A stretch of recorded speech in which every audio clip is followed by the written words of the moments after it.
Soy Jorge Coque. Quiero agradecer, igual que han hecho el resto de las personas que me han precedido en el uso de la palabra, la oportunidad de comparecer aquí y dar mis opiniones, que a la vez ha resultado un desafío importante en el sentido de que yo soy ingeniero industrial, trabajo desde hace cerca de 30 años como profesor e investigador en la universidad sobre temas de organización de empresas y desarrollo territorial.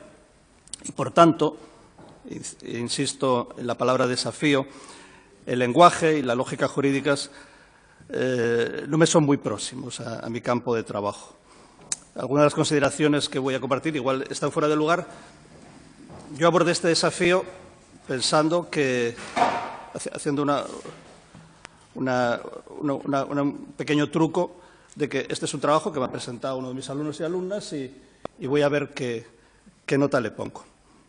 En conjunto, y bajo esa óptica, que puede ser, por supuesto, discutible, el texto que he revisado es, desde mi punto de vista, en primer lugar, es ambiguo, poco práctico.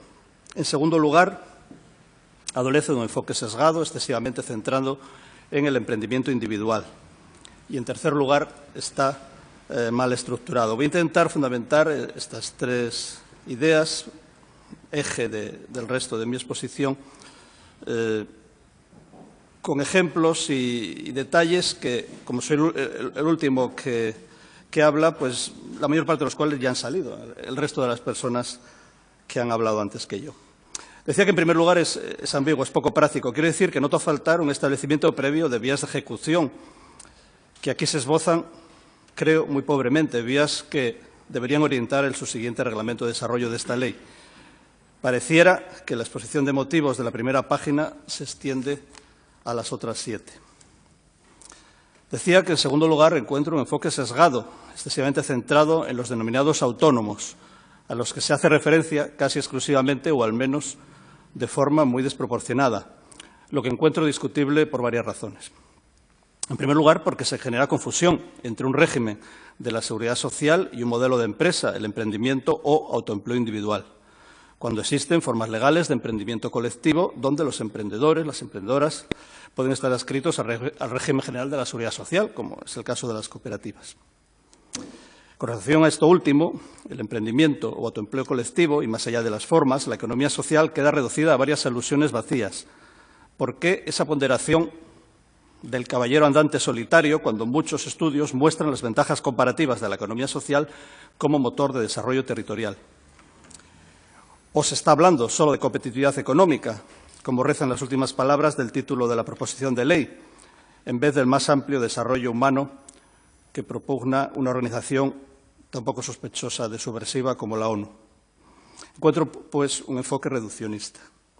Quede claro que no pretendo sobreponer el emprendimiento individual al colectivo, pues en muchos casos son combinables y ello es deseable. Véanse, por ejemplo, las cooperativas de taxis, las cooperativas agrarias o el mercado artesano y ecológico que se acaba de exponer.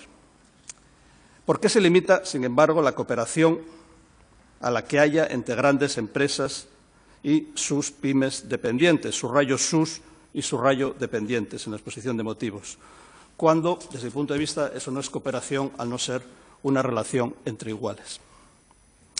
Pero aún, si fuera correcto hablar de autónomos cuando nos referimos al emprendimiento individual y estos fueran el agente óptimo de desarrollo, así se expresa al menos en el artículo 8.a, la ley carece de una definición clara y útil del concepto que permita separar y combatir el fenómeno preocupante y creciente de los falsos autónomos a los que ya aludió antes la representante de UGT.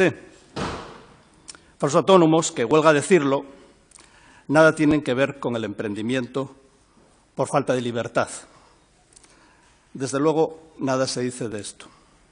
Dada, sin embargo, la importante problemática vinculada a los autónomos y autónomas, parece perfectamente perfecto que haya aquí representadas dos de sus asociaciones, ¿no merecerían más bien una ley específica aparte de la que aquí se está valorando?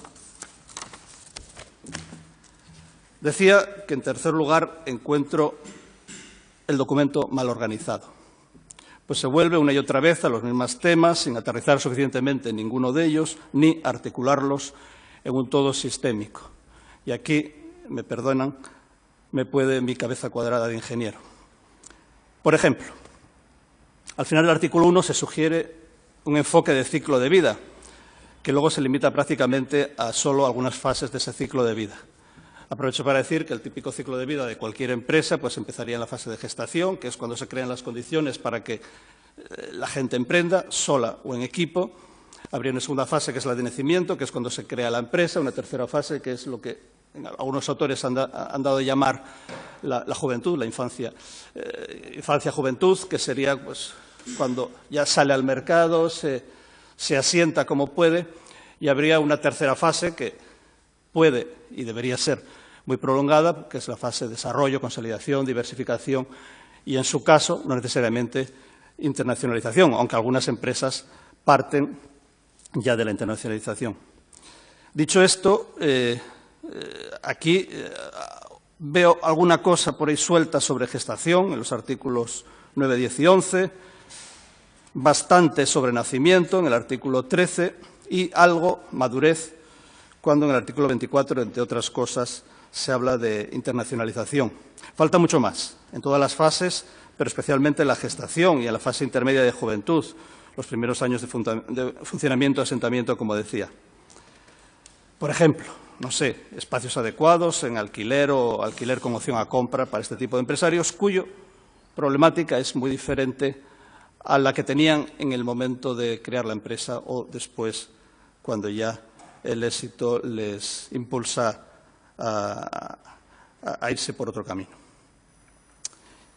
Pero el ciclo de vida a veces no lleva al éxito. En contra de propuestas innovadoras que emergen desde los ámbitos jurídicos y otros, en los últimos años, yo lo que encuentro aquí es una normativa concursal liquidatoria que penaliza el fracaso. En el artículo 20, el punto 3, por ejemplo, ninguna medida se propone, por tanto, para empresas con especiales dificultades, como las abandonadas por sus empresarios o empresarias, cosa que encuentro, por cierto, especialmente relevante en la crisis donde, se diga lo que se diga, seguimos.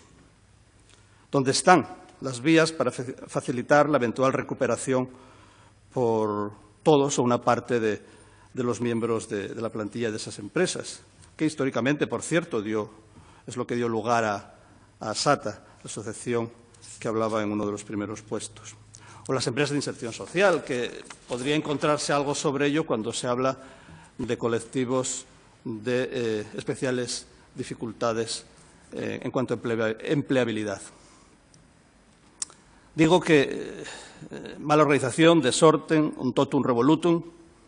La coordinación entre diferentes agentes, instrumentos, medidas, se aborda en el artículo 12 y se vuelve a retomar 5 artículos más adelante en el 17. Pero, sin embargo, se obvían la mayoría de los organismos públicos, autónomos o locales a los que antes Pericles hizo referencia, los semilleros de proyectos, los centros de empresas, los agentes de desarrollo local, los grupos de acción rural, etcétera, etcétera, en el artículo 13 sobre tutorización y formación. El artículo 18 se vuelve a hablar, tras la exposición de motivos formal de la primera página, ya digo que me parece que exposición de motivos es todo, pero el artículo 18 se vuelve a hablar de política general de apoyo de emprendimiento, pero se sigue sin concretar en medidas realmente nuevas. Se mezclan realidades muy distintas en el artículo 24. Es una especie de cajón desastre donde se amontonan el desarrollo rural, la innovación, la internacionalización. El artículo 15, sobre emprendedores sociales. Aquí la verdad es que no han trabajado mucho, una línea y una palabra para todo un artículo. Este artículo debería haber sido, a mi modo de ver, incluido en el 22, sobre licitación pública, proponiendo cláusulas que primen a este tipo de empresas. ¿Qué pasa, por ejemplo, con las empresas que respetan o mejoran el medio ambiente en relación con el mercado ecológico al que antes otro compareciente se refirió? Faltan, por otro lado, medidas básicas, como simplificar los trámites a través de las nuevas tecnologías, en el artículo 16. En general, y voy acabando, No encuentro propuestas realmente innovadoras, más de lo mismo. Y falta, por ejemplo, alguna alusión al emprendimiento en las nuevas tecnologías. El propio título de la proposición de ley es una lista mal articulada de palabras clave que luego se van repitiendo un poco al tuntún a lo largo del resto del texto, que pues, mujeres, economía social, como para quedar bien, pero sin dejar muy claro cómo se va a hacer eso. Y, aunque esto sea menos importante, encuentro alguna falta gramatical y el lenguaje inclusivo de género destaca por su total ausencia. Aunque, sin embargo, el artículo 9 proponga hacer hincapié en los ejemplos de mujeres emprendedoras. Yo lo volvería a escribir si esto fuera un trabajo de uno de mis estudiantes, porque bueno, ya saben que ahora no hay septiembre, pero si esto fuera, ahora los alumnos que suspenden van para julio, si esto fuera un trabajo que se me hubiera presentado, iría para julio. Muchas gracias.